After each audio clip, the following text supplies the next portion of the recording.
баруун бүсийн хөгжлийн зам тавигч Сандагийн Бямб цогт.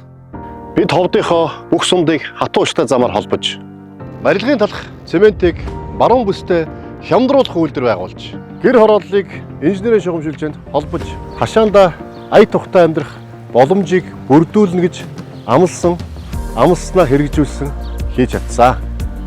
Одоо харин эрчим хүчний тусгаар тогтнолыг Эрдэнэ бүрэнгээс эхлүүлж, малчид маань орлоготой иргэд ажлын байртай үйлдвэрүүд үр ашигтай байх баруун бүсийн малын гаралтай түүхэд боловсруулах үйлдвэрүүдийн цогцлбороо байгуулж байна. Бид баруун бүсийнхээ хатууштай замыг 2 дахин нэмэгдүүлж, аймаг сумдаа хооронд нэдэг хойд урд хөрш Аз Европтой холбож, бүсийн нэмэгдлийг өрн болгож, баруун бүсийнхээ хөгжилд зам тавина.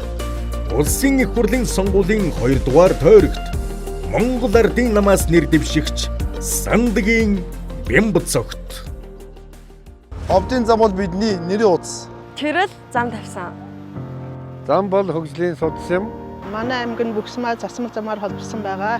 Зам дагаж хөгжийг гэвэл зам тавигдгээ. Манай аймаг бол ийм сайхан замтай болсон.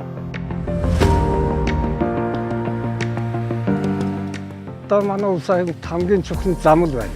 Тэр манайхыг эрэлтээ болгосон. Одоо замтай болно гэдэгт гэж байгаа. Зам бол хөгжлийн судас. Би зам тавьдаг хүнийг л дэмжинэ. Тэр баруун бүс нутгийг эрчим хүчээр өргөн хангаж чадсан. Бямб цогтгийн шин бол биднийг замтай болгож чаднаа. Би нэнд итгэлтэй байна. Улсын их хурлын сонгуулийн 2 дугаар тойрогт Монгол Ардын намаас нэр дэвшигч Сандагийн Бямб цогт.